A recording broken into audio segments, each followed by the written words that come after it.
before that? Can someone please reply? Yes, Everyone? yes. Okay, Yes, Doctor. Yes. Dengar, Doktor dengar. Okay, thank you. Okay. Before we begin, while waiting for the rest of our friends to join us, I would like to share 2 links, okay? The first link will be the attendance link, okay? And the second link will be the slide presentation in PDF form that I would like to everyone to have in your copy, so that I think it will be easier for you to go through my slide while I'm explaining the slide one by one. Okay. I'll share. I'll ask my friends to share the link. Okay. The first link will be the attendance link, and then the second link will be the slide link. Okay.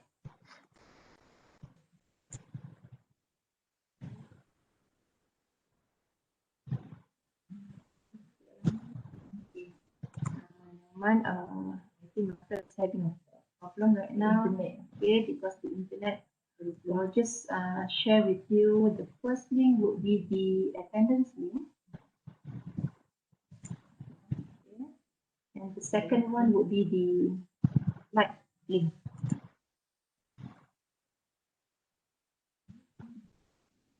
Okay. So the slide is in PDF form. Okay. I have about, if I'm not mistaken, something like 31 slides altogether. Okay.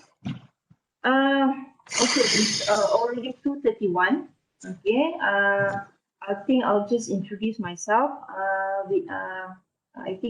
I'll start sharing my slide. Okay.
Okay, can someone tell me, have you got the attendance link as well, the slide link? Okay. Okay, thank you. Okay, I'll start my presentation. Okay, welcome to UNIMAP. Okay, so in our visual form. Okay, I'm currently a lecturer at the University Malaysia Perlis. Okay. I'm the senior lecturer at the Institute of Engineering Mathematics, or we just use it as Institute Matematik Kejuruteraan, Fakulti Sains Gunaan dan Kemanusiaan. And my education background, I earned my PhD in Statistics from UUM in 2017. And before that, I earned my Master of Science in Decision Science from UUM in 2005. And I finished my Bachelor of Arts in Statistics from Michigan State University, East Lansing, USA in 1997. And prior to that, I finished my Diploma in Statistics from ITM Shah Alam. Okay. And for your information, my research interest is in the what we call discriminant analysis. Okay, sorry for that. Discriminant analysis is one of the area under the multivariate statistics. And for the discriminant analysis, I focus particularly on the classification problems, and for the classification problems, I do also focusing on the feature selection, or the bigger umbrella for feature selection is what we call the dimension reduction. Okay, and the third one is the statistical pattern recognition, which is closely related to the classification problem. And finally, my focus of my research also is in the multi-level data fusion. Okay. And for today's what we call webinar, this will be my outline for my today's webinar. The first, I will be touching on the definition. Second will be the expectation towards you as a student of a master or PhD degree, as well as if you are doing your proposal defense or your what we call viva voce. Okay. And the third one is be ready with your knapsack, meeting the expectation from your examiner and supervisor. The fourth one will be some requirements for the viva as well as the proposal defense. And the fifth one will be get to know your battlefield. That would be your viva room and the audience of your viva later. And what will be your role? Okay, so that will be on what is my role in precise. Okay, and I will be sharing also some of the tips that will be very good for you to take note for your viva before, during, and after your viva, or as well as the proposal defense. And the eighth one will be the online proposal defense and viva voce. Okay, what will be the things that you need to look at. And finally, I'll be sharing with you some of the vacancies on the graduate research assistant that we have currently empty in our faculty. And finally, the postgraduate opportunities in UNIMED. Okay, particularly in the IMK as well as the faculty. Okay.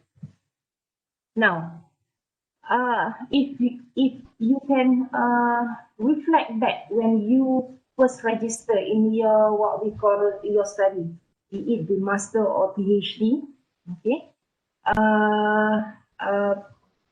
you have your what we call your aim, okay, to finish your master and PhD in some certain what we call certain expected time period, or in certain expected what we call research area with the what we call the chosen what we call supervisor that you choose at the beginning of your process. Okay, so when you have what we call decide, okay, when you have made your decision to further your study, okay, these will be the things that you must encounter towards the end of your study.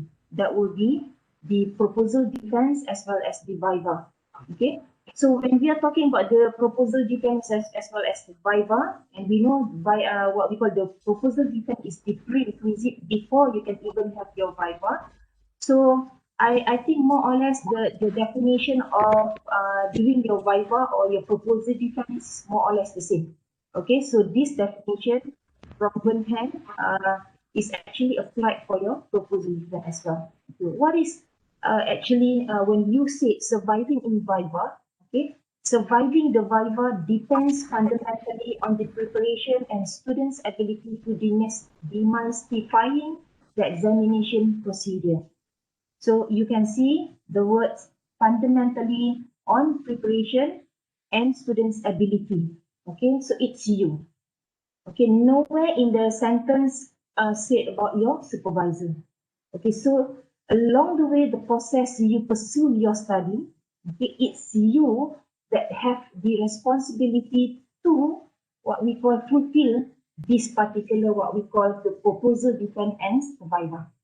Okay, so it all depends on you and how you bring about your proposal defense and viva in such a way that you clarify everything, you simplify everything.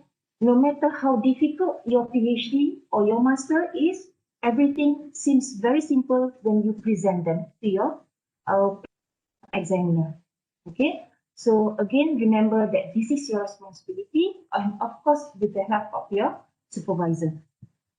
Now, let us look at the function, your function as a student. Okay, as a student, I think everyone would have the experience before. Even me, I think everyone has the experience. Okay, have you had an experience telling a story and everyone listened to you excitingly? I think everyone experienced this, especially when you are talking to your, to a group of younger people. Okay. imagine when you tell them a story, you can tell them a difficult story become a very simple story for them to easily understand the whole story, the motivation of the story, the problem in the story, okay, the key person in the story, the ending of the story. You can tell them in precise way, in simple way, so that at the end of the what we call the storytelling, everyone is happy and everyone is what we call understood with what you have told them. Okay, so this particular what we call this kind of experience is actually I could say similar to what you are going to face during your viva as well as your proposal defense. Okay, the difference is just in the content. Okay, the content that will be reflecting your chapter 1, chapter 2, chapter 3, chapter 4, chapter 5, and so on, depending which situation that you are having. Okay, so I will go back to this particular what we call analogy of what we call storytelling with the viva and the proposal defense. Okay, now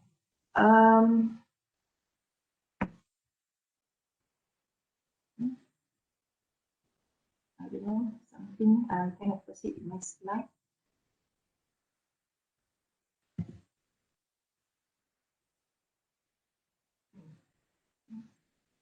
Hold on, saya tak boleh nak gerak pula slide saya.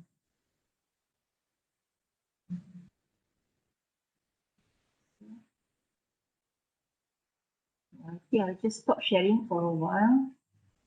Okay, I'll just go back because it seems like my slide is freezing. Okay. By the way, if you have any problem, if you have any questions, you just stop me and you can just unmute your microphone and speak up your questions. Okay. I'll share back my content. Okay.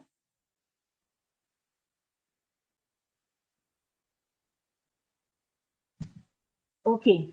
Now, of course, when you are about to start your what we call proposal defense and your viva, I think everyone will experience this time, this moment. Okay? Even me, before I start this webinar, I feel all the butterfly in my stomach and everything. Okay, so it is something normal. Okay, if you don't have that, I think you will be that will be a bit abnormal to you. I think for those average people, before we can have before we begin our presentation, we will still have the nervousness in you. Okay, how you can turn your nervousness to confidence. It is very important where you can control yourself in such a way that how nervous you are at the end of the day before you step into the viva room or the proposal defense room, you can get away the nervousness and change that into a confident feeling. Okay, so it is very important when you can do that. Okay, you will let your audience to get the feeling that you are ready to begin your paper. Okay, so because when you are about to present your proposal defense and especially your viva, you're about to present the significant thing about the thesis that you are writing.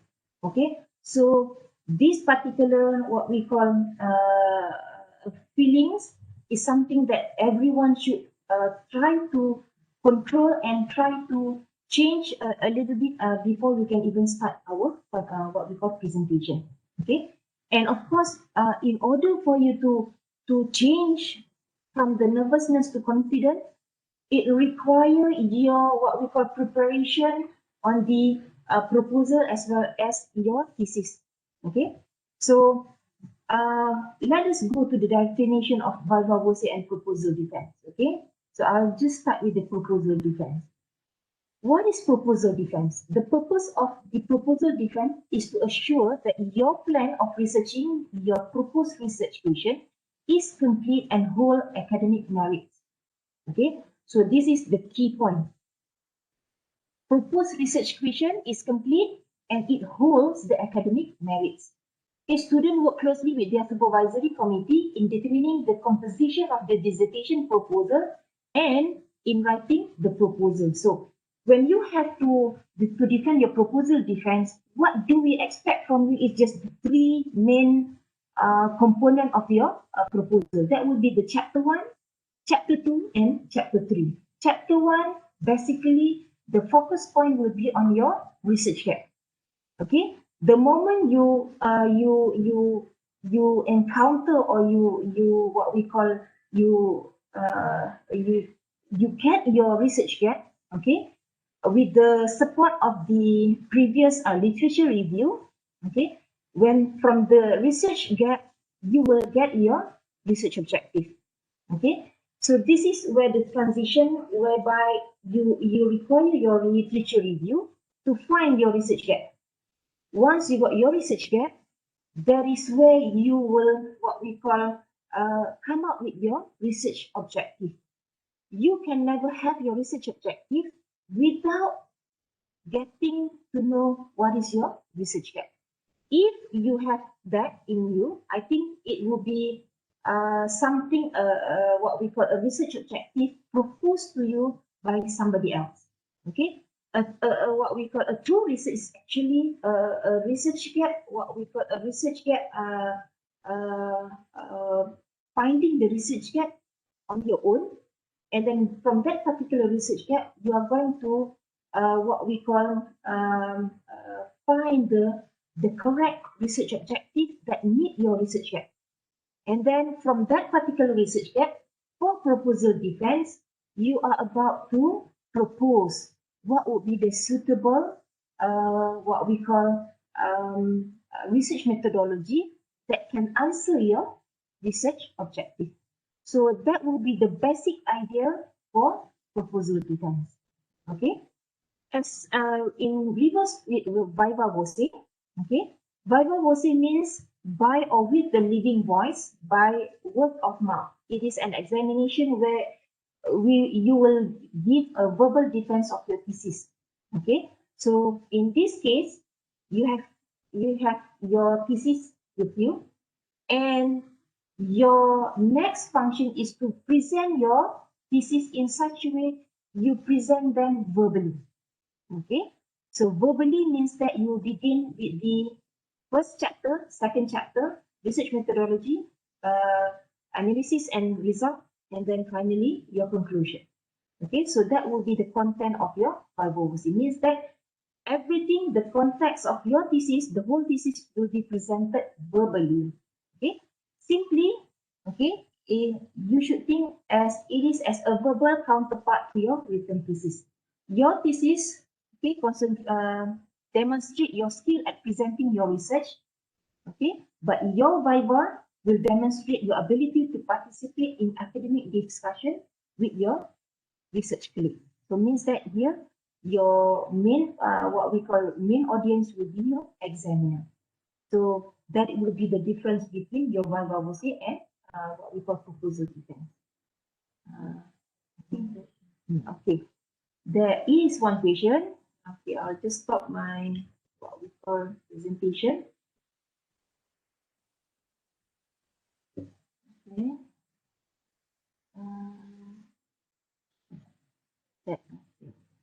Can the content in research proposal change or altered after PD took place? Definitely yes. That is why when we have what we call the proposal defense, that's what we call proposal. You are defending your proposal. What do we expect during proposal defense is you have achieved these three chapters. Introduction that has your research gap and objective, your literature review that discussing all the research gap and the methodology that you are going to use in your research methodology, and finally the third chapter is the one that could be varied after your proposal defense. To answer your question, yes, it can change, okay, depending on how significant the change will affect your research study. Okay, so don't worry. When you have your proposal defense, you have limited time to search and to complete your first three chapters. So knowing that you have limited time and you have the requirement from your university that you should present your your what we call proposal defense within certain amount of semester. So you have to plan very carefully for that. Okay, so yes, it can change. Okay, I'll just continue. Okay, next.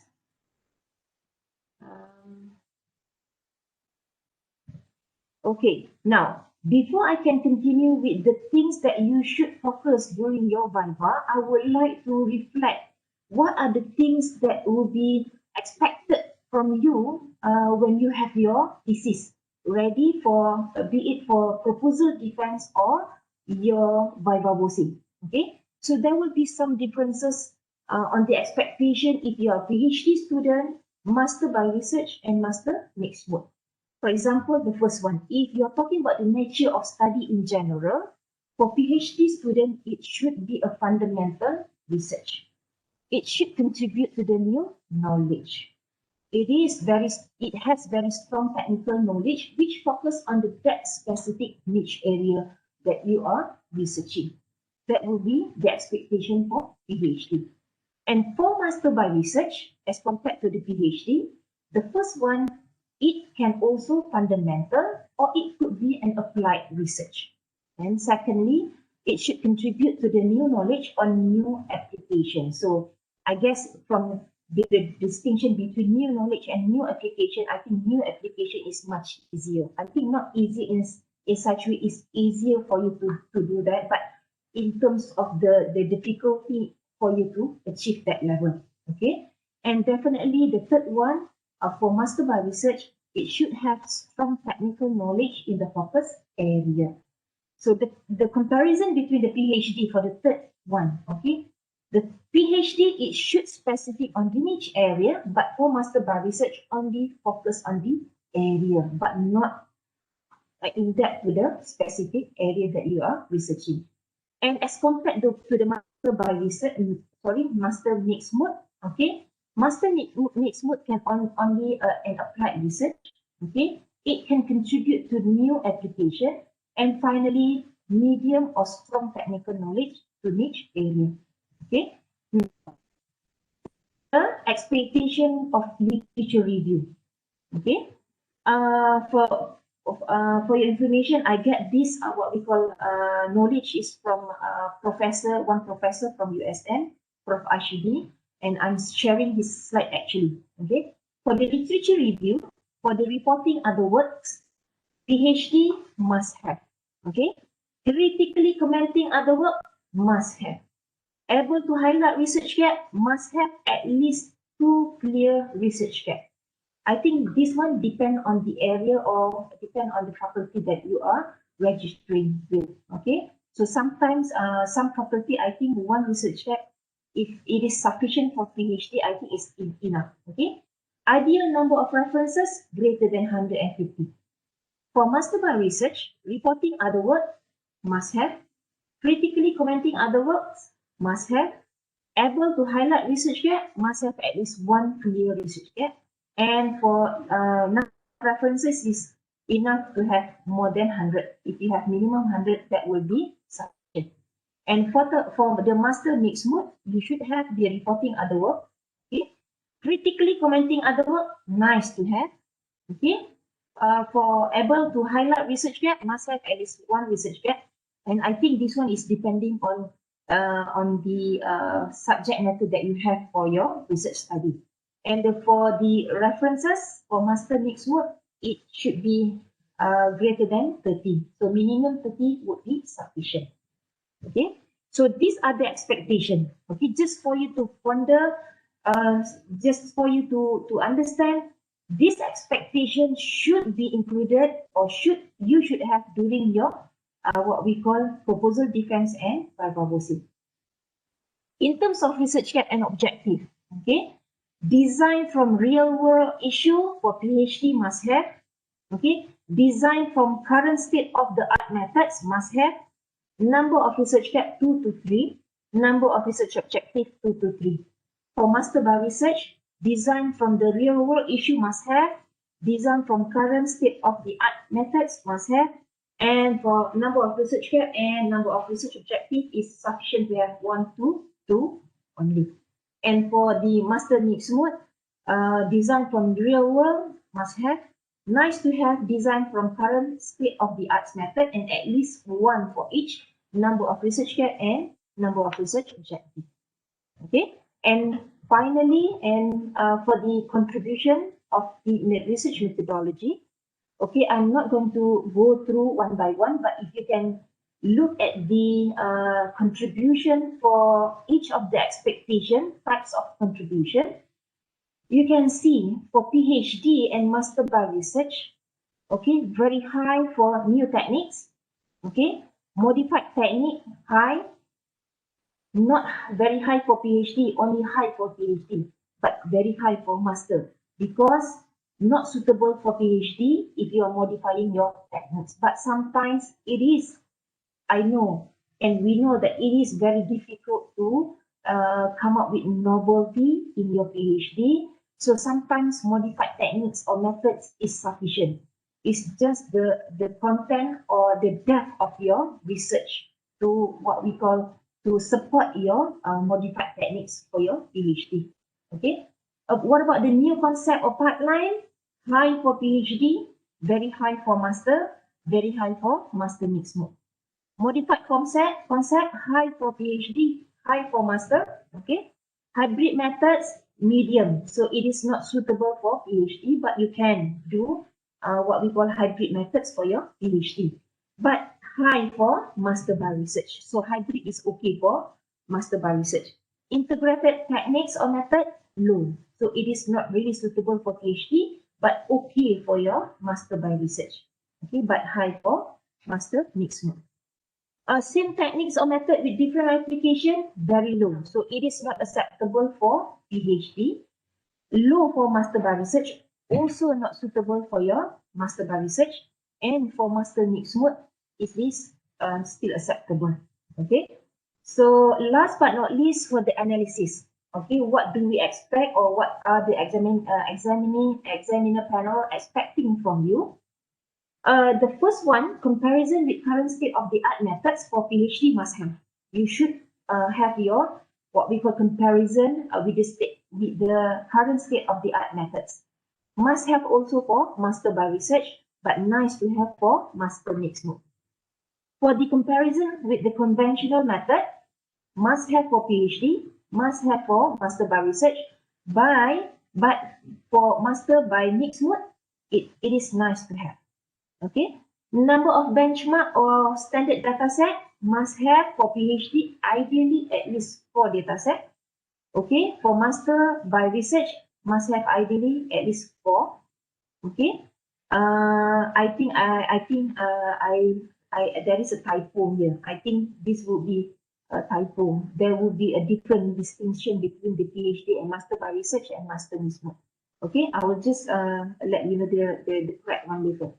For real case study, must have PhD, nice to have for master by research, and nice to have to master mixed mode. And qualitative and quantitative, it depends on your field of research, the program that you are registering for your PhD as well as for your master. So that would be the what we call expectation for your what we call thesis.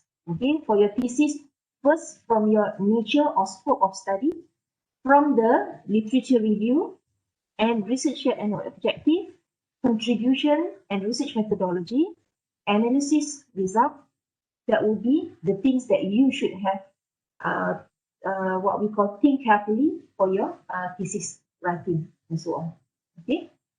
Do you have any here? One patient, okay. Do you have one patient? For Asha Zakaria, doctor, we can say that research gap refers to contribution of the study PhD or master. Okay. Now, research gap is not actually the contribution. Okay. Research gap, we cannot say is the, because the research gap is where your research begins. Okay. Research gap is where you formulate your problem of your research in such a way it has some what we call academic merit for your PhD or your master. And towards the PhD or master, what we call progress, you will have your what we call research objective. You will formulate your research methodology to answer your research objective. And finally, when you have analyzed your data using your research methodology, you will get your answer for your what we call for your research. Okay. And when you have that, when you have your analysis, you have your result. Okay. You are going to have your formulation of your contribution, and that contribution is reflecting your research gap. Okay, and that contribution reflect your research objective. So there will be actually a difference between research gap and your contribution. Research gap is your research gap where you begin your research focus and everything, and your research contribution is your contribution once you have finished your research, and it will relate to it's either your theory, your knowledge, your real world application, or some what we call some application in certain way. Okay, I hope I answer your question, Siti Aisyah. Second one. Second one. From Sue Ling, what's the difference between hybrid and integrated technique method? Okay, thank you for the questions. Frankly speaking, I haven't done any what we call research methodology that applied the hybrid and integrated. Hybrid method is where you have few methods. For example, for classification, for the engineering people, they have what we call the ensemble learning. So there will be few what we call method under ensemble learning, where they will hybrid them together in such a way that the way they hybrid different methods, for example, method A, method B, method C, they will combine the what we call the method in such a way they answer their research objective. Okay, more or less the same with the integrated. The integrated methods, if I'm not mistaken, correct me if I'm wrong. Okay, the integrated method is where you integrate the method that you choose in such a way that it will be reflecting in the certain what we call certain piece of your study. Okay, so the way you integrate that method, and it should fulfill the whole research objective that you have for your research study. Okay, so I think I'm really sorry if I cannot answer that question. So I think you should have to be very clear if you are doing hybrid or integrated. Find a reference journal that can help you out with the hybrid and the integrated method, because that method you should have answer them why and how, and for that particular method to be included in your research methodology, you should have the answer. Okay.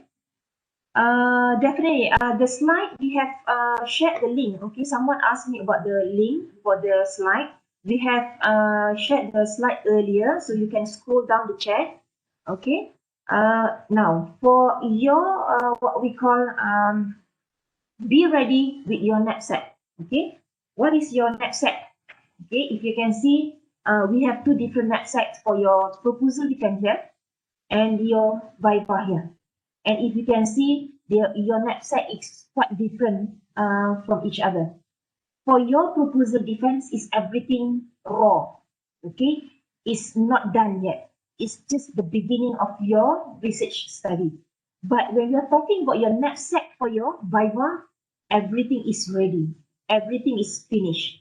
Your methodology is improved. Your methodology is finalized. You have successfully applied your research methodology to do your research analysis and everything. So if you can see, your knapsack for your viva voce are very much powerful from your knapsack for your proposal defense. So what are the content for your submitted proposal? Okay, usually the first one is your introduction, which contain your introduction of your research, okay, your research gap, okay, your research objective, your research limitation, and somehow maybe your research, what we call thesis organization for your chapter 1.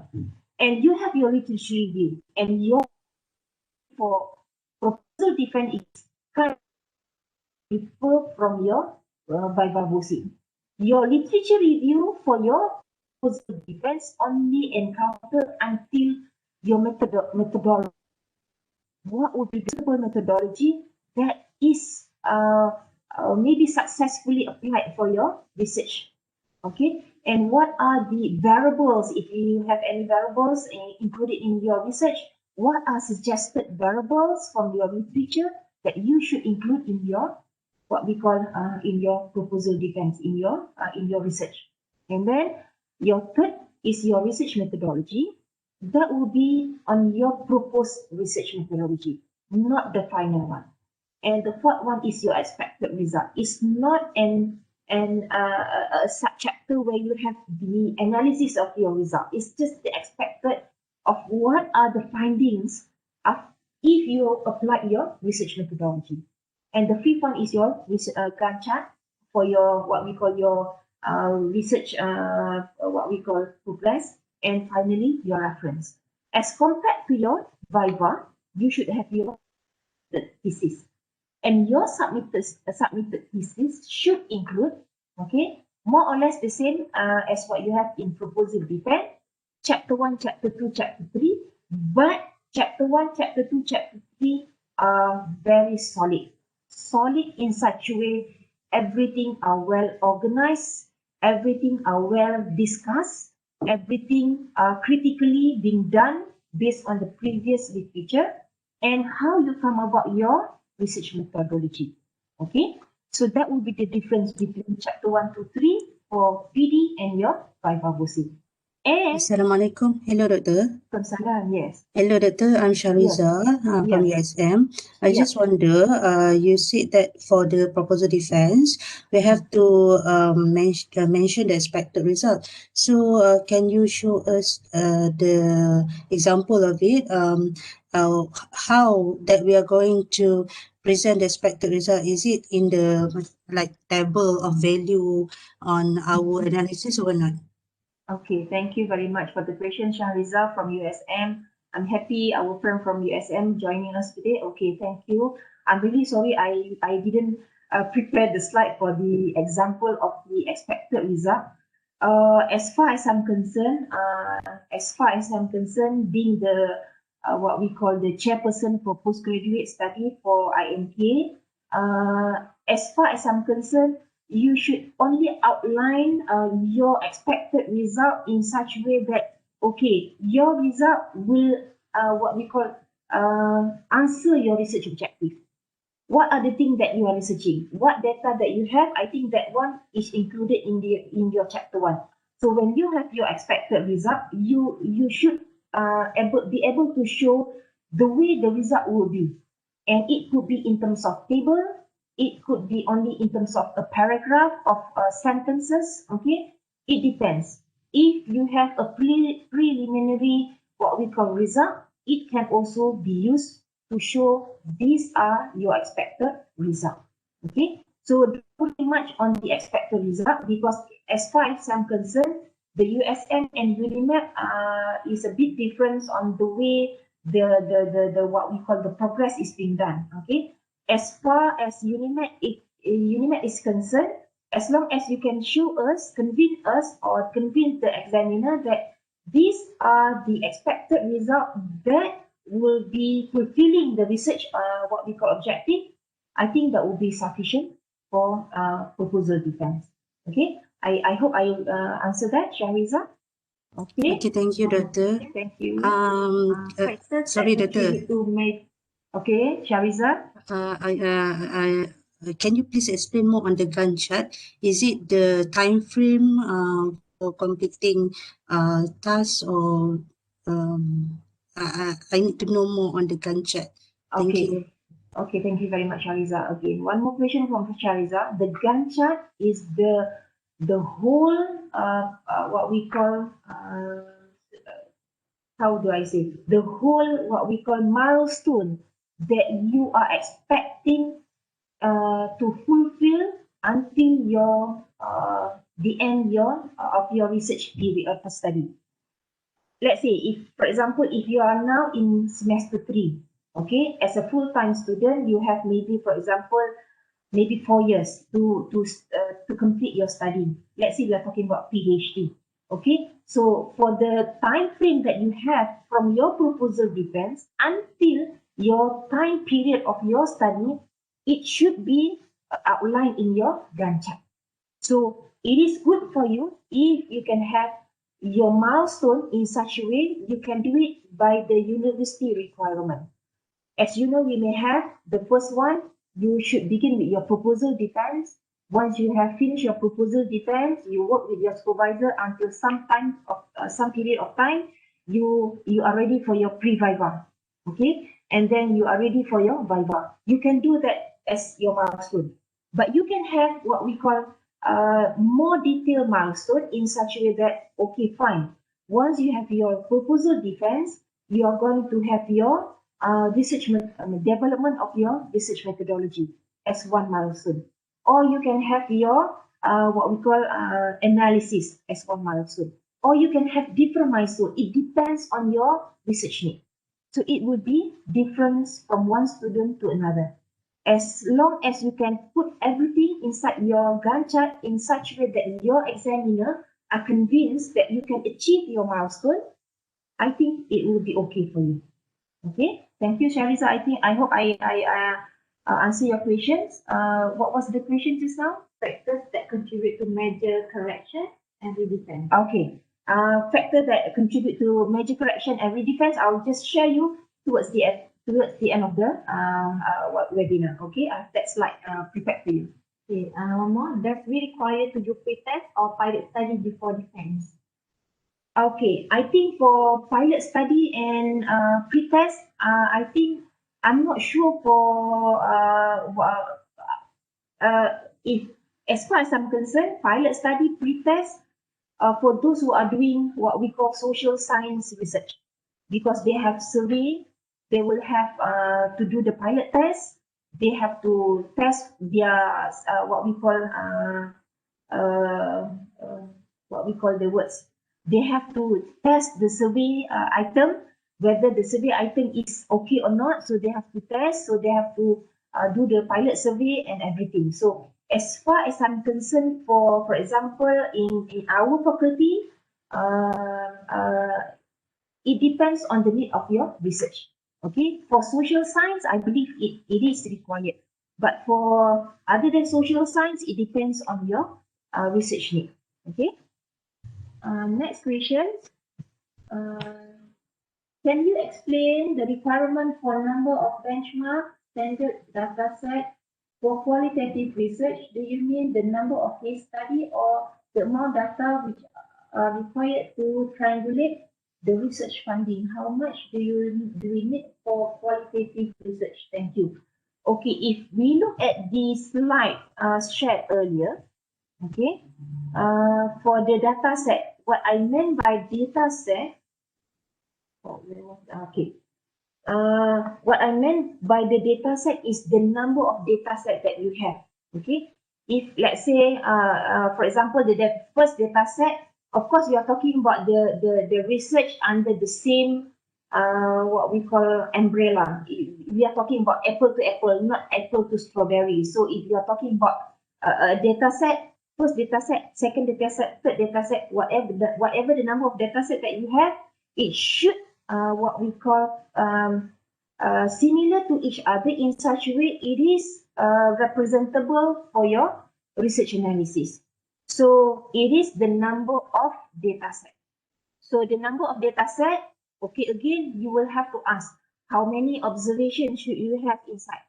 Okay, how many variables should you have inside? I think that one you should have to discuss with your supervisor. I think your supervisor will know sufficient number of data set or number of observation as well as the number of variable that should be in your data set for benchmarking. Okay, I hope that answer your questions. Okay, from I think I'm not sure what I lost the name. Okay, thank you for the question. Do you have any other question?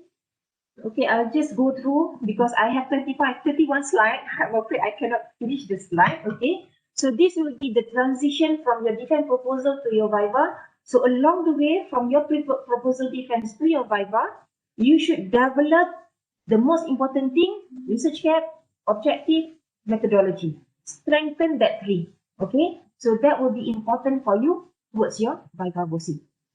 Now, I think I'll just share some of the requirements for the viva voce and the proposal defense. Okay, for proposal defense, I think the requirement is just if you have ready with the 3 chapters, then you submitted that 3 chapters. I mean the terms that I shared with you just now. If you have ready with the proposal defense report, you can submit your what we call faculty and be ready for your proposal defense. As for viva voce, there will be certain requirements from your university that you should fulfill. Okay, that would be including pass the pre-viva and submitted the thesis correction as well as the table of correction to your faculty. That will be as an evidence you have what we call finish with your correction of your pre-viva. And I'm not sure, some of the university may not require the pre-viva session. If you don't have the pre-viva session, I think you should have your mock viva done with your supervisor. That will be very helpful for your preparation for viva. And second one, achieve the publication points. As for UNIMED, if I'm not mistaken, you should have achieved 10 points for your publication. And the third one, appointment of your internal and external examiner. That should be endorsed by the Jawatan Kuasa Ijazah Tinggi. That will be the first body. Then will be endorsed by the CGS. That will be for your Center for Postgraduate Study. And finally endorsed by the Senate University Senate. So it will take a bit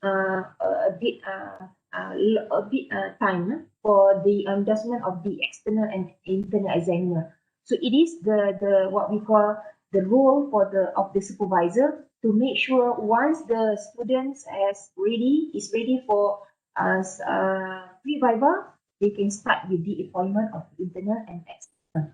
And finally, make sure there will be no extending fee so that you can have your viva voce to be done. Okay. Now, get to know your battlefield. Okay, whether your viva or proposal defense. Okay, at least these are the things that you should know about your battlefield. So means that your what we call your session for viva and PD. How long is the viva? There is no formal time limit. Okay, a viva can last between 1 to 2 or even more hours. Even sometimes it consumes the morning session and afternoon session depending on your thesis. Sometimes if your thesis is good enough, it will require less time for the discussion between the panel and the what we call channel. Student presentation should be within 20 to 25 minutes. Be it you have 100 slides or 10 slides, your allocation of time are still the same. Okay, you have only 20 minutes. Just consume 20 minutes of the given time precisely to present everything. Okay, so that would be a big question mark of how you can present your slide presentation in such a way it present the whole thesis that you have. Okay, who will examining you? Okay, normally 2 examiners. That will be consisting external and internal examiner. Okay, that will be appointed earlier by the university. And then university staff.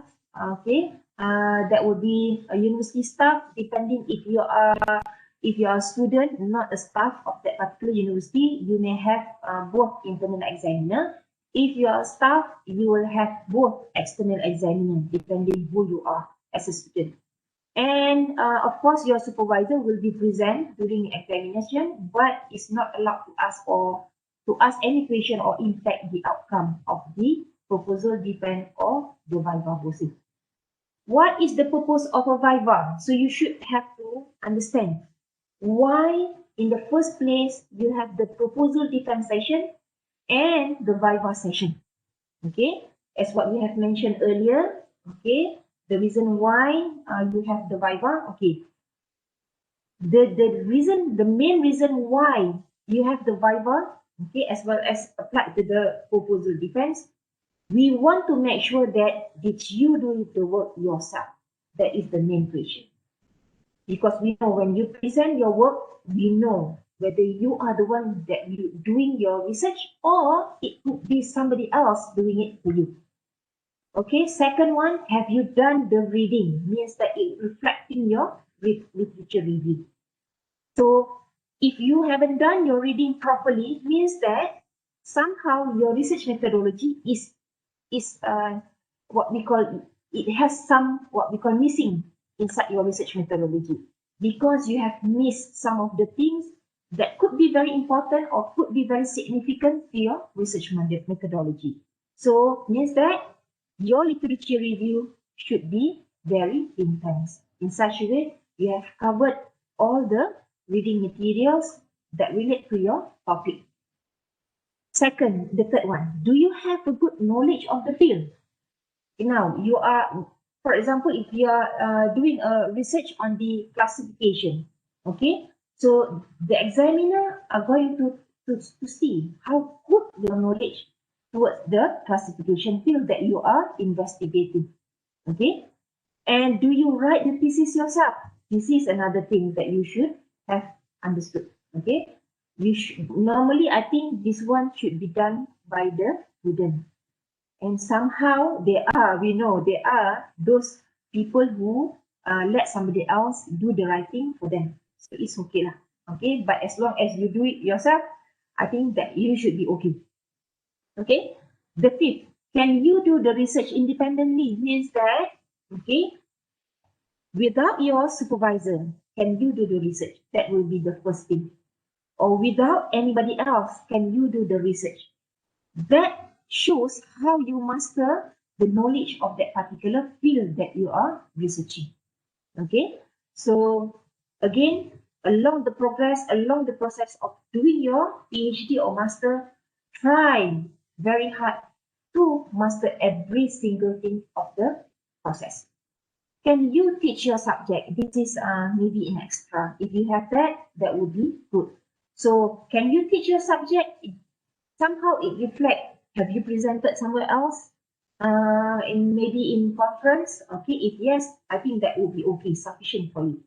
Have you contributed to the knowledge? Okay, that will be reflecting your chapter 5. Okay, so if yes, it should be okay. Okay, did you learn anything? Okay, somehow we wish at the end of the day, at the end of your research progress, you have achieved some level of what we call learning. Okay, so where you have learned, where you have understood better your research area better than your supervisor. Okay, and finally, when will I know the outcome? Sorry for the typo. Okay, after the Viva has ended, your examiner will ask you to leave the room to allow the examiners and chairman to make decision. So this is where you and your supervisor will be asked to leave the room, and some the discussion will lead to the examiner and the chairman. So this is where they will do the assessment based on your Viva, will say how well you are doing in your Viva, and that reflect your final outcome, whether you pass with minor, pass with major, reviva, and so on and so forth. Okay, I will just touch that towards the end of the webinar. How long? Okay, varies depending on the condition of the student thesis. Sometimes, if the student thesis is too bad, they will require short time to ask you back to the room. If it's too bad, the student's thesis is too bad, in such a way the research methodology is not presentable, the literature review is insufficient, okay, they will require shorter time to make decision. Okay, longer time maybe require if the examiner and the chairman cannot find somewhere in your presentation or in your thesis the things that can help you out, whether you can be given with the pass with minor, pass with major, pass with reviva, and so on. Okay, so it depends much on your thesis as well as your viva thesis. Okay, I hope there is no question. There is a question.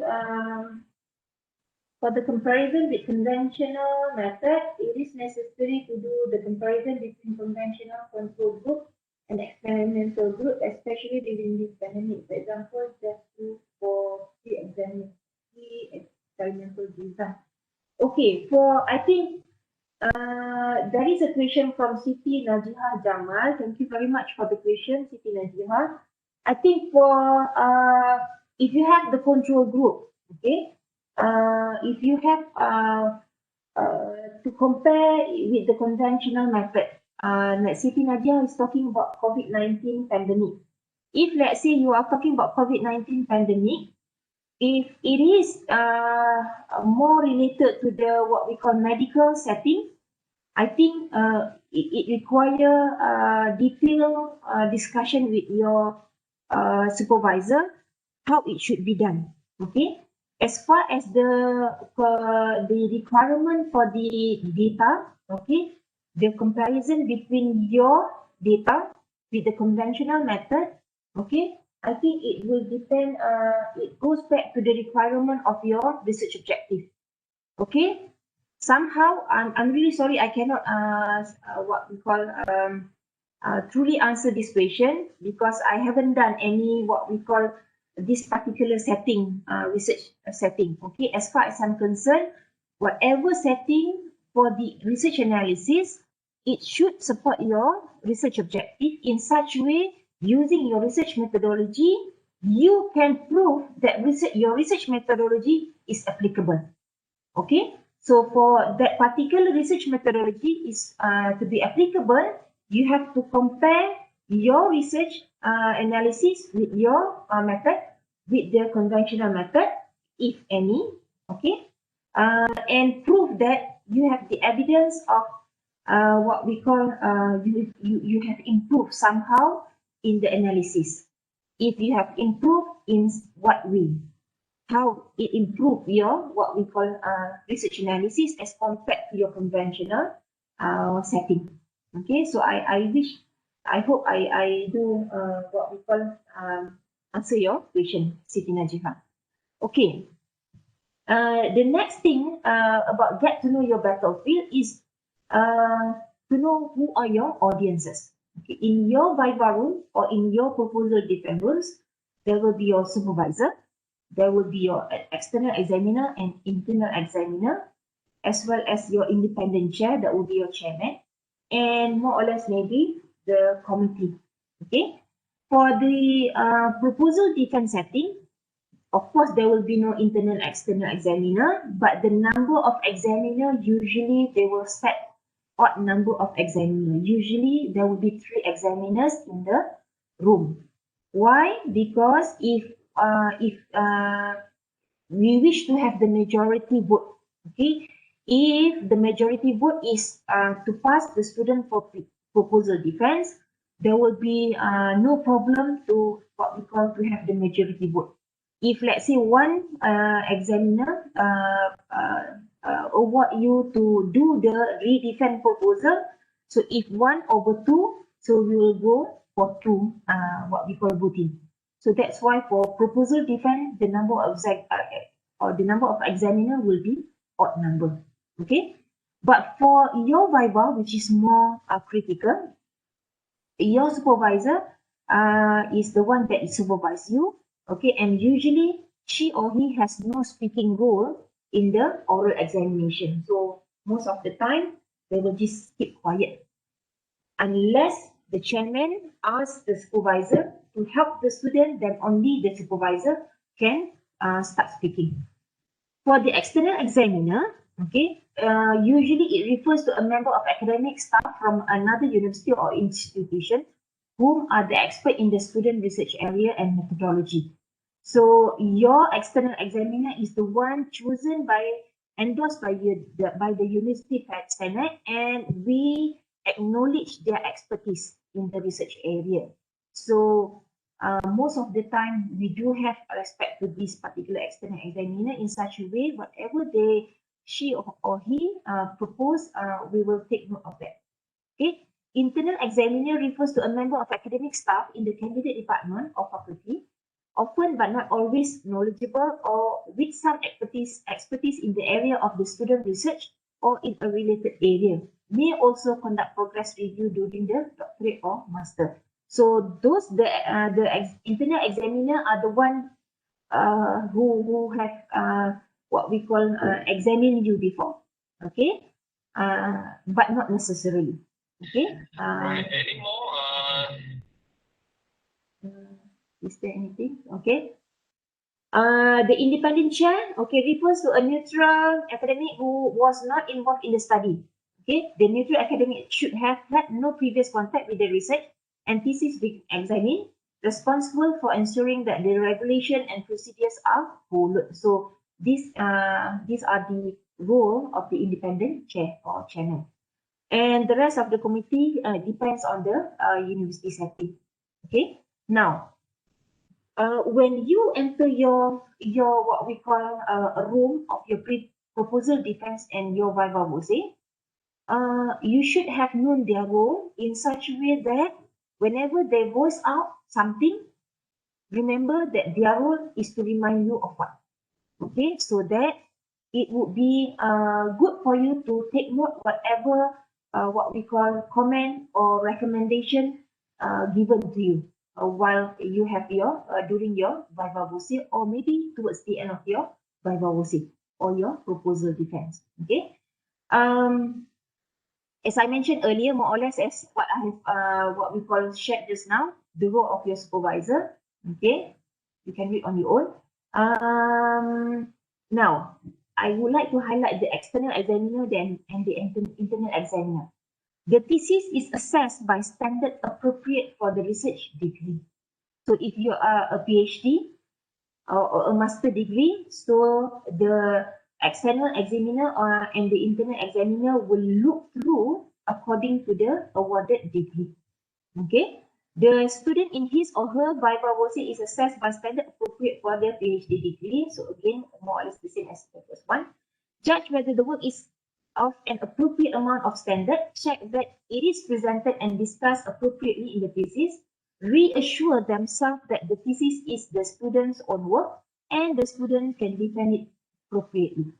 Okay, so these are the things that they will look through during your viva voce, as well as your, if let's say you have your PD. So means that make sure all this is in your what we call presentation. Some amount of these particular things is shown in your thesis as well as in your presentation. Okay, and finally the independent chair or the chairman. Okay, so the role of the chairman will ensure the examiner are aware of and adhere to the institution regulation and procedure. The assessment is rigorous, fair, reliable, and consistent. Somehow in the viva voce, okay, or during the proposal defense, the examiner maybe go too far from what is expected to be evaluated. So this is where the chairman should play their role. Okay, the examiner questioning is appropriate. So if let's say some of the question is inappropriate, so the chairman will remind the examiner would be the best or the correct way or the correct question to be asked to the student. The candidate has an opportunity to defend the thesis. Again, somehow there will be during the viva, okay, or during the proposal, student get too defensive. Okay, means that when the examiner, comment, students cannot accept, okay, what the examiner is proposing or commenting. So this is where the chairman again will play his or her role to give the opportunity for the student to defend. If you are too defensive, again, the chairman will remind you. Okay. And finally, the examiner's report are completed in line with the regulation for the final use for students. Okay. Now, what is your role? So now this is the most important part for you. Again, this is your PhD, this is your master, and it reflects you as a whole from the beginning towards the end. Okay. Now your role, okay, to what we call to answer the topic, the title of what we call our webinar, how to survive in Viva and proposal defense. Now this is your role. So for proposal defense, wherever is appropriate, just apply that. So prior to Viva, okay, even though you have your pre-Viva session, what we call set up for you by the faculty member, I do advise to have your mock Viva with your supervisor. Okay, and ask maybe some of your supervisor's friends to evaluate you during your mock Viva. Okay, so during your mock Viva, you can ask the audience during the mock Viva how you perform during your mock Viva. How do you deliver your research gap? How do you explain the research objective? Is the literature review support your research gap and your research methodology and so on and so forth? So that is where the importance of mock Viva is being done within you and your supervisor. Now, second, master your thesis content. Whatever slide you have to represent your thesis, okay, master them. And especially your thesis. I would say from your thesis content, okay, normally you would have chapter 1, chapter 2 for literature review, chapter 3 for research methodology, chapter 4 for result and discussion, and chapter 5 for conclusion and future work. Okay, the most important part is your research methodology. Because why? Research methodology is genuinely from your work.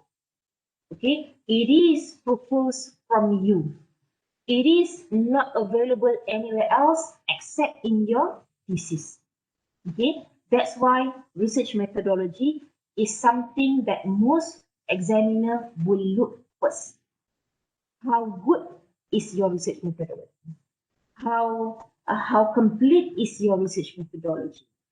Okay, if it is not good, means that you have what we call unorganized research methodology, then easily your examiner will pinpoint that you have problem for your Viva. Okay, now after research methodology, of course, your research methodology is designed to answer your research objective, which come from your research gap. So goes backward. What is your research objective? Understand why you are trying to achieve the research objective. Why you design that research objective? What you want to achieve from your research objective, and align that with your research gap. How your research gap is something that has the what we call academic merit for your research or for your degree. Okay, so it should be highlighted in your Viva. Okay, the third one, prepare your presentation slide earlier. Now, my what we call suggestion is that if you have got your Viva Vosin what we call date, okay, for example, today you got your Viva Vosin date, okay, that would be somewhere at the end of January 2020. Don't wait until you have only 2 weeks to prepare your slide. Do it now. Because what? The most difficult part in creating your slide is to transform your thesis to your slide. Remember, your Viva is how you present verbally your thesis that you have written down earlier. You consume maybe 3 years, 4 years to write everything one by one. Okay. Now, how can you transform that? Those what we call problem statement, 3 pages of research gap, 1 page of your research objective, 20 pages of your research methodology. How would you transform them into your slide? That is very, very hard for me. Okay, that's why my advice, prepare your slide earlier, as early as possible. Okay, you can use your proposal defense slide, or you can use your pre-viva slide to help you out your viva. Okay, know your main journal reference. Some examiner will ask you, can you tell me what are your main reference? What are your main, what will be your key person for your reference for your PhD or master? So please identify whose are the person that you refer a lot for your research methodology or for your research gap, okay, and so on and so forth. But find your main journal reference for your we call research, okay, in case your examiner asks you that. Now, during your viva, okay, this is the moment where you should what we call show everything in such way that everything has been done in order, okay, and it will be presented in order, and it will be presented in such way that examiner, chairman, okay, and the rest of the member can easily understand. Whoever they are, maybe they are not the one that do your research. If they can easily understand your presentation, I think you don't have to be worried. Okay, you are in a good condition. Okay, so during your viva, bring all the research materials that will include your thesis, your hard copy of your thesis, your soft copy of your thesis, your short notes. If you wish to have your short note to help you out do your presentation, bring them. Your blank paper and your pen for you to jot down all the questions, all the comments, all the what we call recommendation from the members of the floor, the slide presentation, the soft copy and hard copy. Okay, if you need your pointer, please bring your pointer, the best pointer that you have had with you, and if necessary, do have your software and hard drive with you during your viva. Okay, why? There was an incident, okay? There was an incident whereby a student is presenting his viva, okay? And we figure out that the research methodology is questionable, okay? Means that the research methodology are not in order. The research methodology cannot support the research analysis that he has done or she has done. This is where the examiner will maybe ask you, can you show me how you do this particular algorithm? Can you show us this, what we call phase of your algorithm is executed? So this is where you should have your, what we call software that you use for your analysis with you during your viva, in case you are required to show that. Okay. Why hard drive? Sometimes your soft copy you have put in the right folder where you can easily access, but somehow when you turn on your computer, you forget everything. Okay, that's how you will have your hard drive, and you can see clearly where you store your what we call the soft copy of your thesis, maybe and the slides, maybe and the things, or maybe the software itself. Okay. Self-condition, okay? Always keep calm. No matter how nervous you are, try to keep calm. I know at the beginning it will be very hard for you, but try to keep calm in somehow or another. You try to do that, okay? Always have your eye contact with your examiner, with your supervisor, with your chairman, okay? Wear the right costume. Okay, if you require to have your necktie, wear them. Okay, and but last but not least is well-mannered. Well-mannered, what I meant by well-mannered is the way you what we call address your examiner, the way you address your chairman when they ask you the questions, when you don't know how to answer the question, when you don't agree with their comment, when you don't agree with their recommendation. So try to find such what would be the best way to what we call to address that particular topic. And for your presentation, goes back to your storytelling just now. Okay, storytelling your thesis easily understood and memorable, and if possible by having 18 presentation slides. Okay, so try to what we call motivate by a storytelling way on how you can do your viva voce.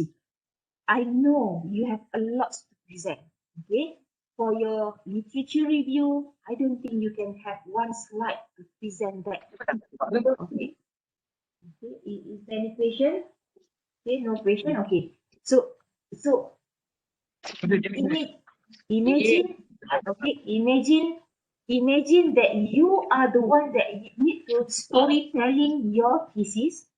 Okay, so as I said prior to your viva, organize them in such way you know what to pinpoint during your viva voce. Okay. Okay. So pinpoint that into your 18 slide presentation only, not more than that. Okay. And finally, take note or maybe record the session.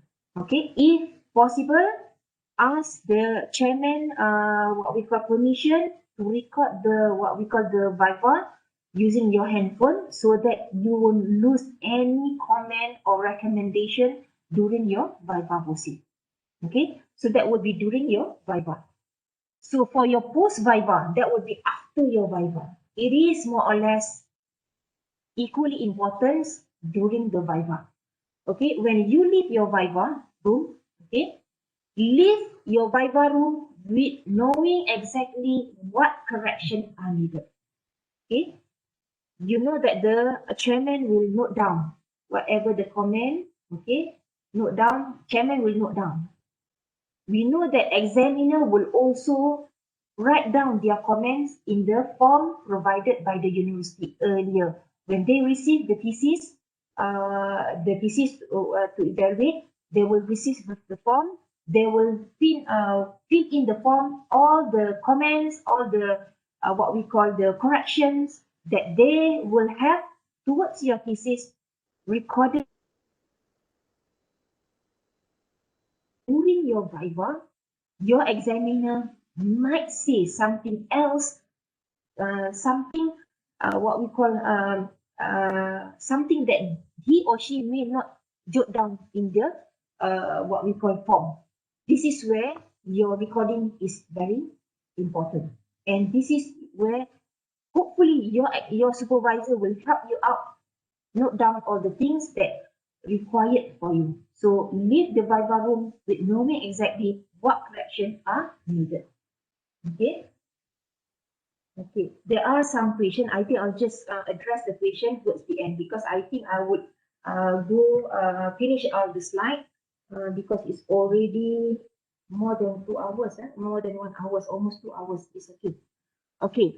Now, second, if necessary, ask the examiner to specify the scale or scope of revision. So during the viva session, okay, if you don't really understand the context or the content of the question or the recommendation from your examiner, politely ask them. Okay, ask them to what we call explain further, or ask them to what extent should I extend my correction. Okay, so that it will be clearer for you.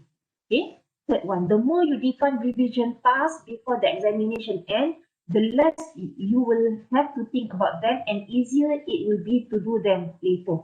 So when you leave your examination room, you know everything that precisely what you need to do, everything will be easier for you because we have what we call table of correction that help you out to what we call to do all the correction, whatever the correction made by the examiner will be included in your table of correction that will be submitted to the university.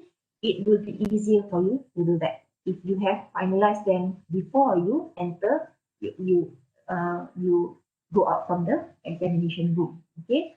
And finally, don't forget to thank your examiner, your chairman, your supervisor, your dean, your faculty admin, and all your supporters. Okay, now I wish to what we call to go through these key points of for your Viva and proposal defense. I'll just go through it what we call shortly. Okay, what you should have for your Viva proposal defense is the green circle.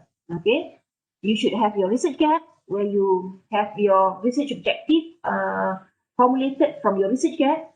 Then from your research objective, you need to answer. You need to find out. You need to what we call do the research to what we call using your research methodology. Okay, to answer your research objective. And in order for you to do that, you have to have your literature review. That's why your literature review came after that. And in fact, before that actually. And from your literature review, once you have what we call an extensive what we call search for your research area, you will formulate your research methodology. Your research methodology should what we call answer your research objective. Okay, so that will be your proposal defense. As of for Viva, so you will have your research analysis and result right after your research methodology. This is where your research methodology in the fourth cycle, your research methodology will be proven acceptable or not. Okay, if your analysis cannot be done, means that something is wrong with your research methodology. If everything is okay, research methodology is okay, research analysis and result are coherent with your research objective, then start writing your chapter 5. That is your conclusion and future work.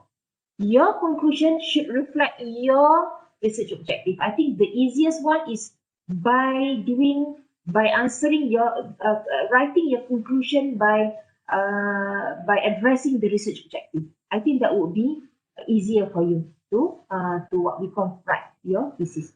Okay. Now this is I think someone asked me before about the how do we know that whether I will pass without correction, pass with minor correction, and so on. So this is a result from the proposal defense. Okay, this is a form of result from a university. Okay, so if as you can see from the slide, okay, there will be different ranking will be given to this particular student. The first ranking, 2A ranking, 2B ranking, and the third ranking. And for this particular ranking, I'll summarize that into the green, what we call notes there. Okay, you may have passed without correction, means that your proposal is good enough. Your research gap is clear, your objective is aligned with your research methodology, and is sufficient for your degree program. And then your literature review is sufficient for your research methodology as well as your what we call method, the program, the problem itself, and finally your proposed research methodology is acceptable for your research title. So most of the time you can pass without correction. But if you have, okay, is this the second, third, fourth, and the fifth, what we call outline, something that I based on my experience and my experience joining other webinars regarding this. Okay, pass with minor correction is awarded if there is something that you miss out. Okay, but does not require you to resubmit. Okay, so that will be reflecting number 1 and number 2, your research gap and your literature review. But pass with major correction, okay, means that you may have problem either with number 1, research gap, research objective, and research methodology, or literature review with research methodology. Okay, so this is where you have to look at your proposal again. And pass with major correction and you are required to redefine your proposal means that you have a weak proposal. Okay, it's very hard for the what we call the examiner to find out where your your research gap, your objective, your research methodology, and so on and so forth. I'm really sorry. I think I was too consuming your too much time. Okay, don't worry. For those who share your what we call your email address, I will share with you the recording of this particular talk. Okay, later. And finally, rejected proposal. If your proposal is very weak, the examiner will finally reject your proposal. But somehow, I think, as far as I'm concerned, the worst I have encountered is number 4 only. Okay. And last but not least, okay, for your Viva verdict, this is the one that I think I should highlight. Okay. This is one example for the Viva verdict is from one of the university in Malaysia. Okay, if you can see, this particular student will has been awarded with the PhD degree subject to minor changes or correction to the thesis as listed in the final examiner's report. Okay, so from this particular what we call outline of the Viva verdict, okay, I simplified out into 6. Okay, it's either you pass the Viva, you pass the minor correction, pass with minor correction, pass with major correction, and require examiner verification. Usually, it's either the what we call the internal or external examiner verification. If the problem is too much on the methodology, somehow it require the external examiner verification. Okay, and you have to resubmit your thesis and you have to do your reviva. And finally, the second one is not satisfactory. You will be awarded lower degree, and finally fail, not eligible for awarded degree and not allowed to resubmit the thesis. Okay, so this could be the Viva verdict that you may have. So in order for you to at least get, or like this particular student, pass with minor correction, please make sure, as I outlined in the what we call in the small circle down here, okay, make sure your research gap is clear. It accounts some what we call academic merit, okay, and it works to be researching, and there will be some research objective that can be outlined from that particular research gap.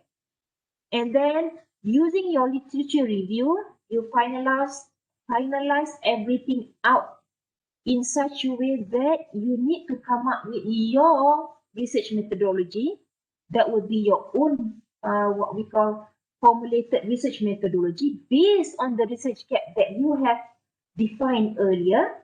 Okay, and it support your research analysis and result. I think you will easily be awarded with number 2. Okay, if somehow you have problem with research methodology, your research methodology is unclear, your algorithm somehow has some of the ambiguity, the examiner is questioning on the algorithm that you are building. Okay, so there will be problem with your verdict. So most probably you will be awarded number 3. Okay, so make sure everything is in order. Okay, as I outlined previously, and as I mentioned in the circle down there, the whole what we call 5 circles that contain the research gap, literature, methodology, analysis, and conclusion should be in order, should be complement each other, and should be clear to everyone who read your thesis. That will be good for you. I tried my very best to finish everything. Okay, there will be some do and don'ts you can see on your own. Okay, there will be top 10 PhD Viva hints that will be shared by some of the PhDblog.com. Okay, And for the online Viva, the things that I would like you to prepare is, since the pandemic is not over yet, okay, the prior Viva, everything is for the number one, everything is what we have discussed before. Before the Viva, just before the Viva, please make sure that you have found a station where your internet connection is best to support your long hours of discussion. Okay, test your computer equipment, whether they are well functioned, the video, the speaker, the microphone, everything. Try them beforehand. Okay, so if you still have problems, let your chairman know about that, or she or he will, hold the discussion or the Viva or the proposal defense. But for during the Viva, okay, please make sure follow all the instruction and give ample time for smooth conversation, because we are doing it online. Okay, the panel will be sitting inside the room.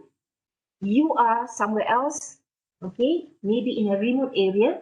So make sure you have what we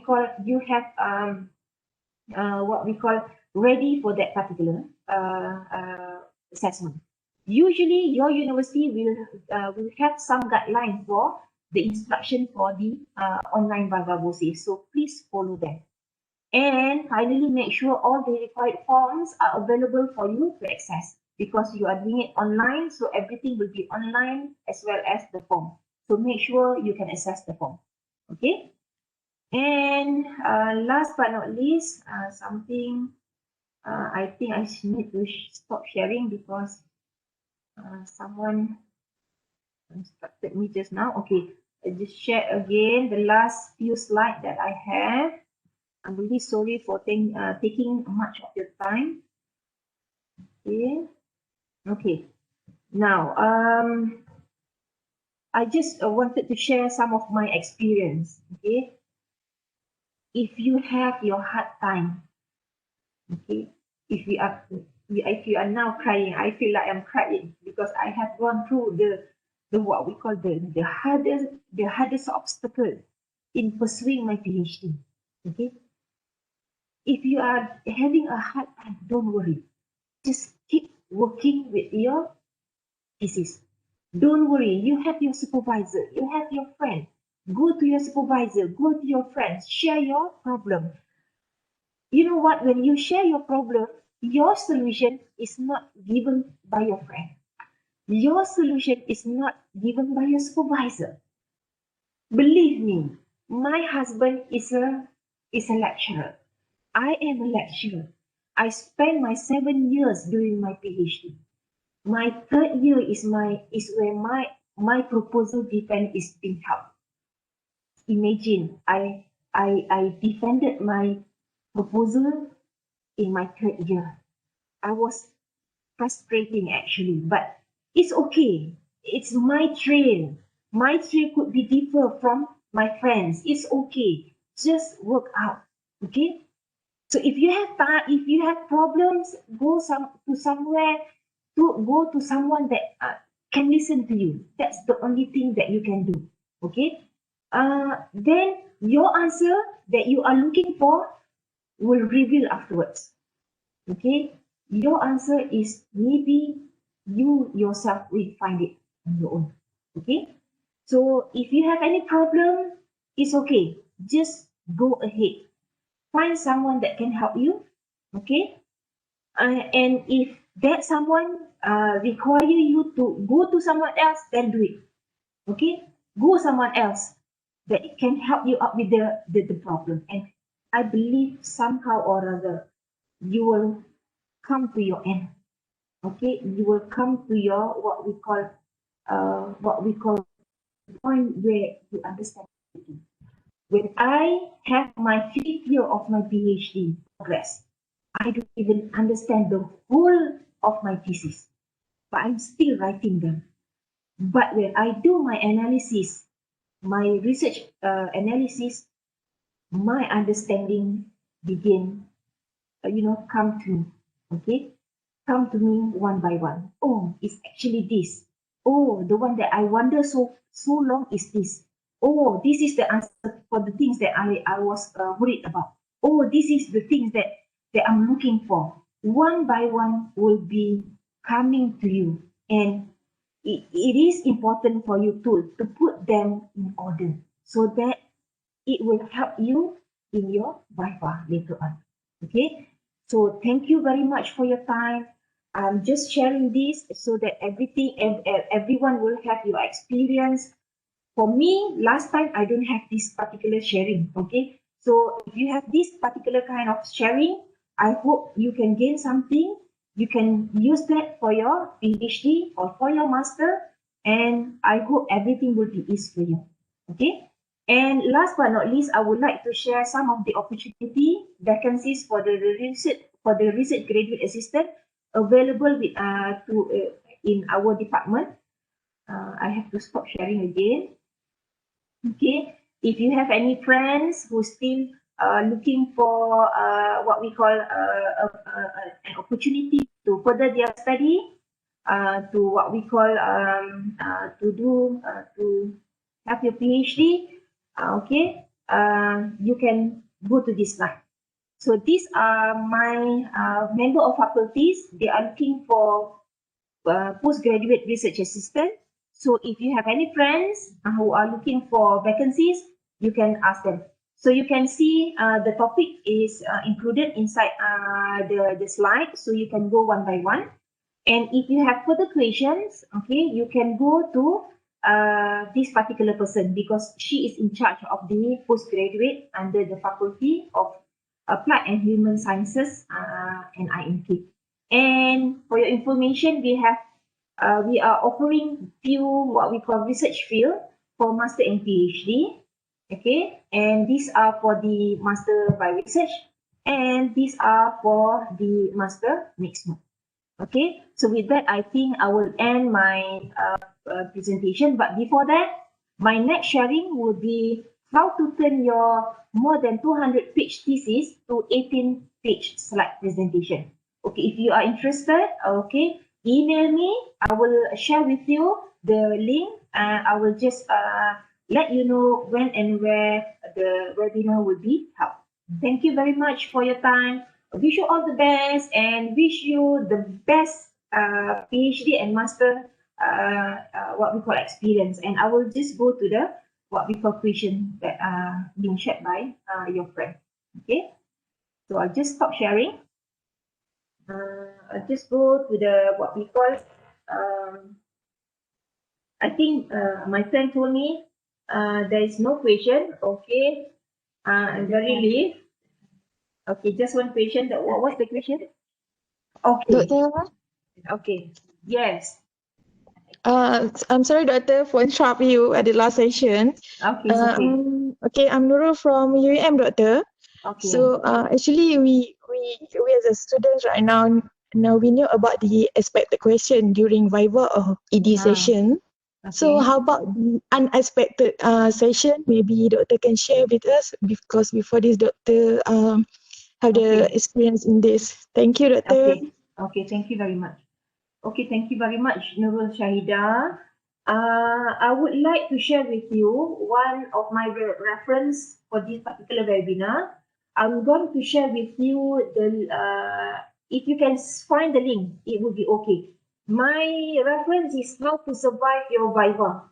In this particular book, all the what we call the specific question as well as the unexpected question is addressed here. They will teach you on how to what we call answer your examiner's questions. Okay.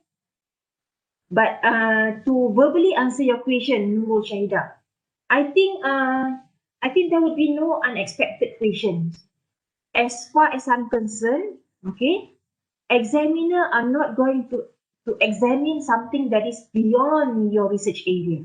Okay, examiner as well as your chairman, those people are the ones that are trying to help you out to uphold or to improve your thesis in such a way that your thesis is much better when you do your correction.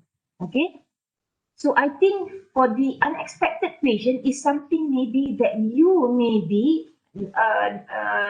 unexpected to be asked, I think. Okay, because whatever things that will be asked is something that will relate to your research gap, relate to your literature review, and largely relate to your research methodology. Because I think the research methodology is the main and the biggest what we call chapter that will be addressed in focus during your viva. So when your examiner read your thesis, if he or she find out that your research methodology is okay, is clear, okay, is not much ambiguity inside it, okay, so it will be easier for them.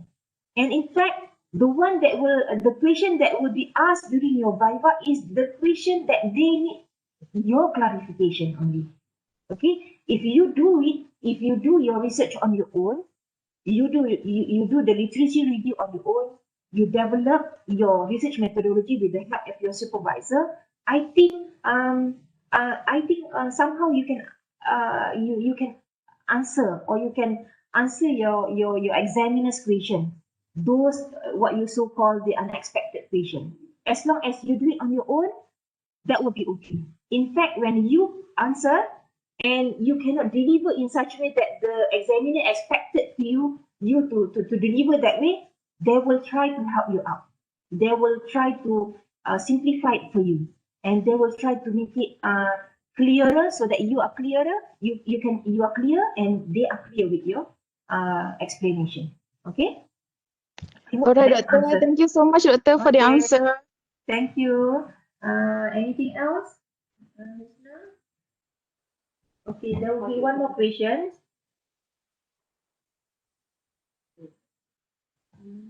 Please help me.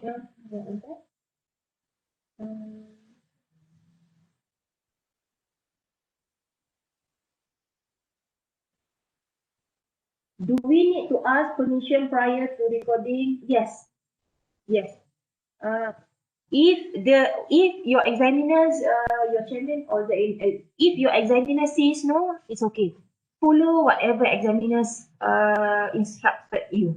Okay, if they said no need, then no need for you to do that.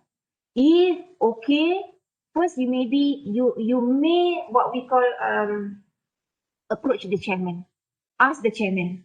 Don't ask in front of the examiner. Go personally to the chairman. Ask your chairman, okay, doctor, excuse me, prof, is it possible for me to record my viva voce using my handphone? Okay. The chairman will ask the examiner. Usually, if it is okay, then you are lucky enough you can record everything. But somehow, or if the examiner say no, just follow whatever the examiner says. Okay, that will be for your own good. If that's so, make sure as best as possible, note down the important recommendation, comments, and correction appointed by the examiner. Okay. Okay. If examiners ask us why should you are awarded a PhD, what should the student answer it? Okay. Now, when you have come to your viva voce, remember that you have gone through your proposal defense, you have gone through your pre-viva, okay? There are certain amount of what we call acknowledgement by the faculty member to your research work, okay? And if you are not okay for your viva, during your pre-viva, the examiner will point out every single thing that require you for correction.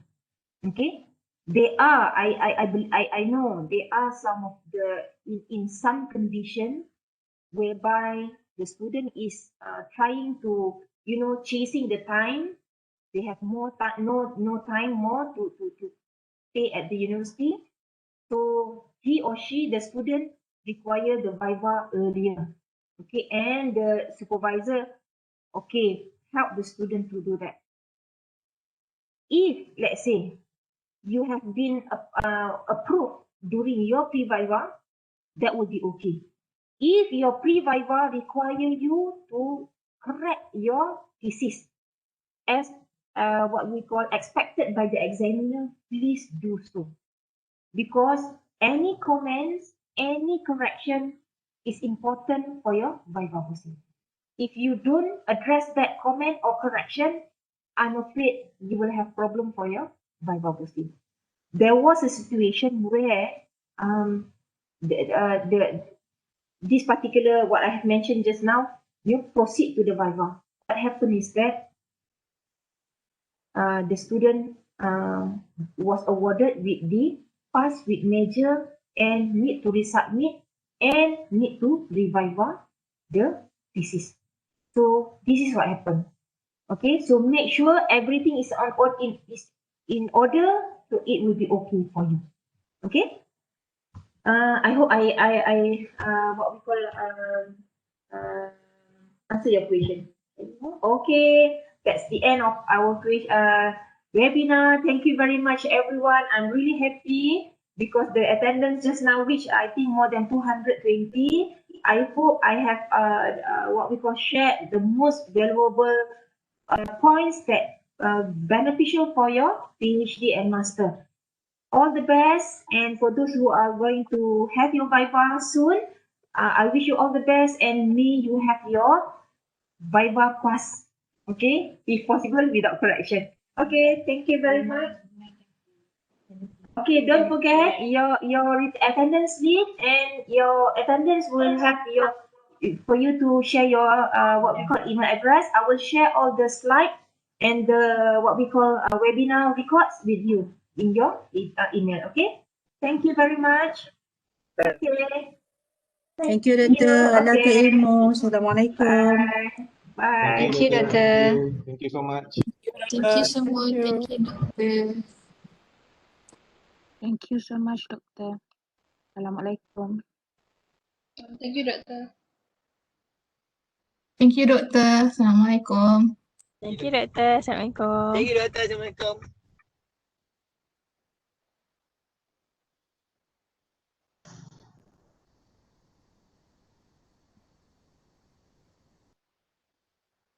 Thank you, Doctor. Thank you, Doctor. Thank you, Doktor. Assalamualaikum.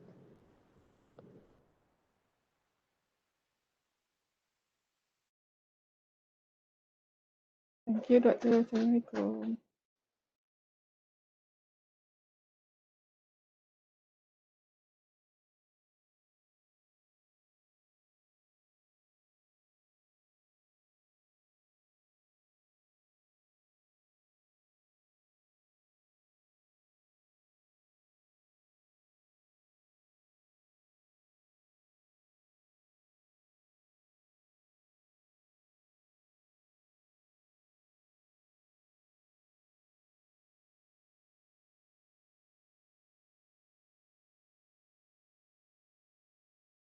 Thank you, Doctor. Thank you.